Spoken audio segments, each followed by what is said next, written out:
1K solved all the puzzles in this area, but nothing happened. There was a brief blip in the system, though. Maybe it'll do something later. There has to be some sort of point.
There is a pleasure in arriving on this island.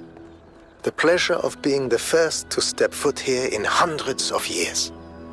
It is a genuine pleasure, and yet it is also banal.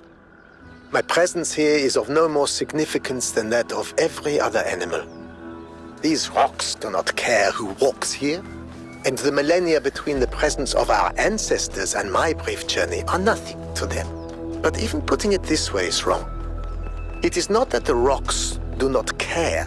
It is that in some sense they do not exist. I may stand in awe of the cliffs on the southern coast, but the cliffs cannot look back at me with contempt. They cannot do anything at all.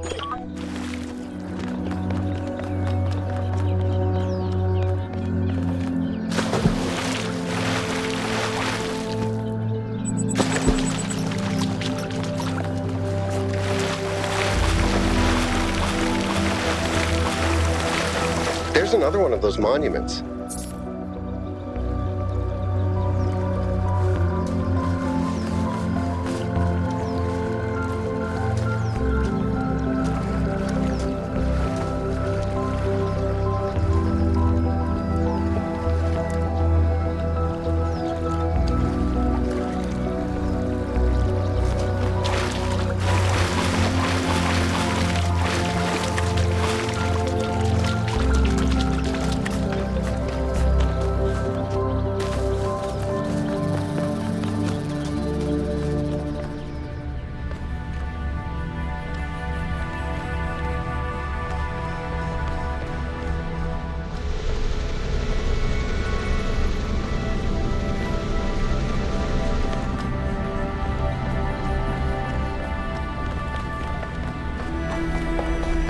This is very similar to the structure where you found the schematics.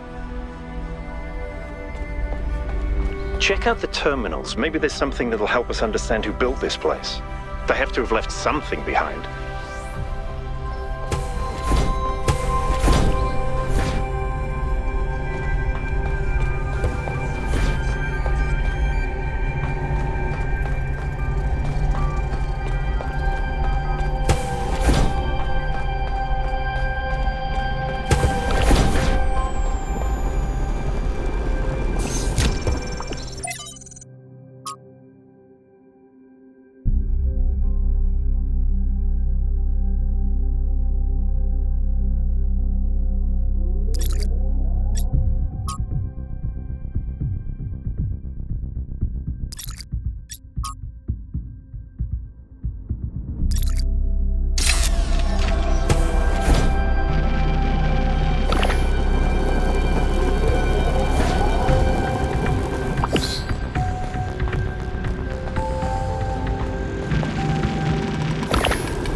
Yes?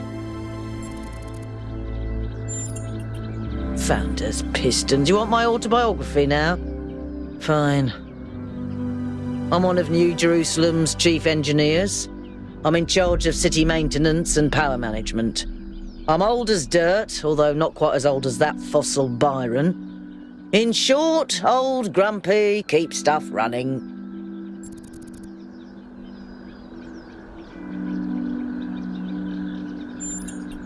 Hobbies? You think I have time for hobbies? That's cute. If I had time for hobbies, all of you would be dead.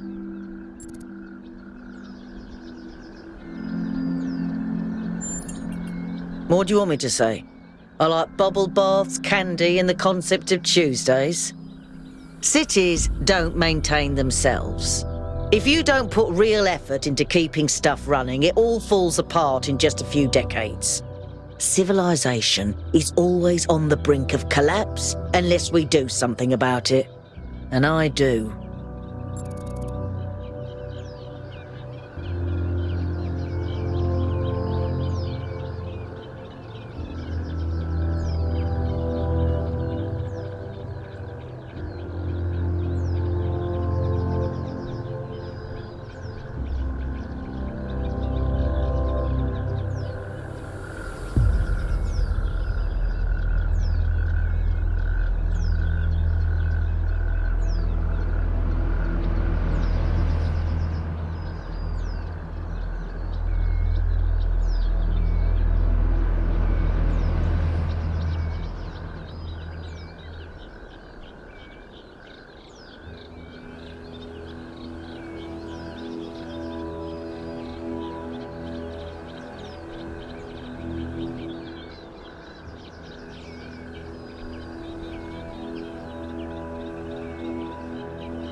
Listen, one day that furry little demon is going to pee on the wrong cable and all of New Jerusalem will just turn off. Forget about the megastructure. He's the biggest threat to our security.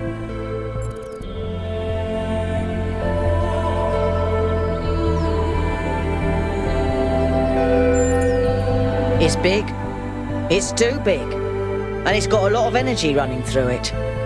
Frankly, I think we should be pooping our robot pants. See, that's what I mean about the language libraries. Pooping our pants. Really? Yes, but I'm not liking the results. Confusing, irritating, infuriating. Take your pick. I did.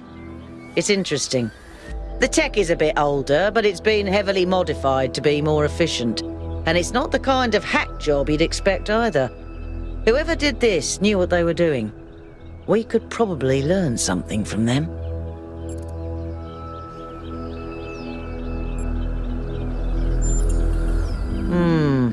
I guess it could be discarded New Jerusalem tech. The mayor made us throw away a bunch of stuff that was perfectly fine if you ask me. But I'm not sure. I'll check to see if I can find any serial numbers and I'll get back to you.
true that Daedalus constructed the giant Talos, or as others say, he was the creation of Hephaestus.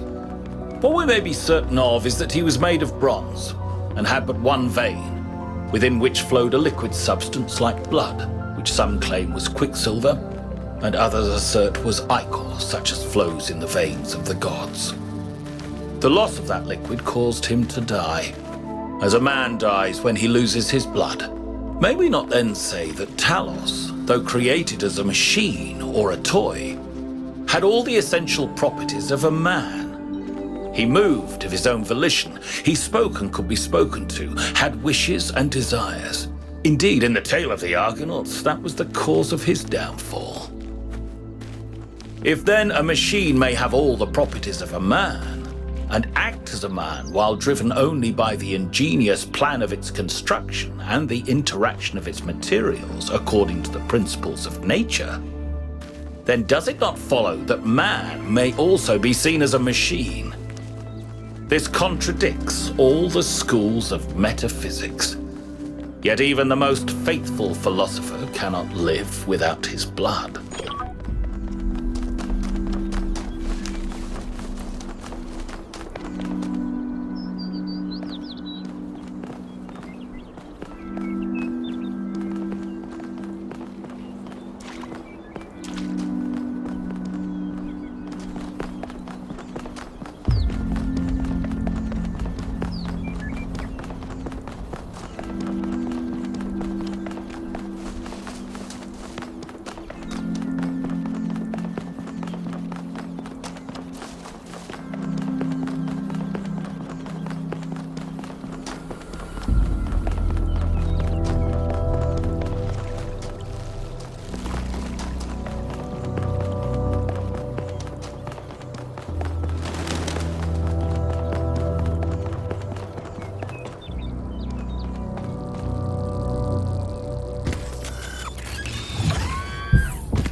Everybody, I'm sure you're all excited to check out the next site, but while you're there, remember that I'm still trying to fix the rest of the transport system. You know, to get that success rate up a bit. Maybe there's another one of those labs that Wonke found. If there is, look for more documentation, please.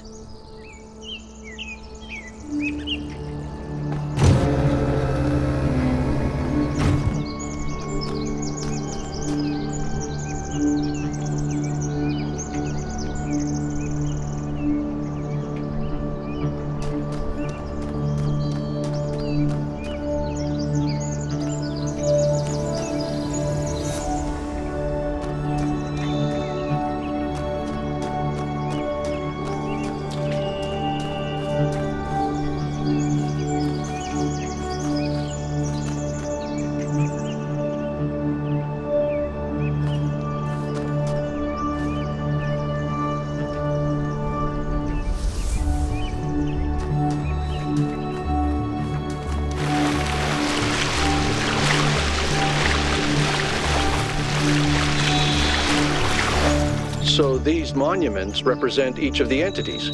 Pandora, the Sphinx, and Prometheus. Makes sense, I guess. For a given value of sense.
can't help but notice that many of these structures are not strictly functional.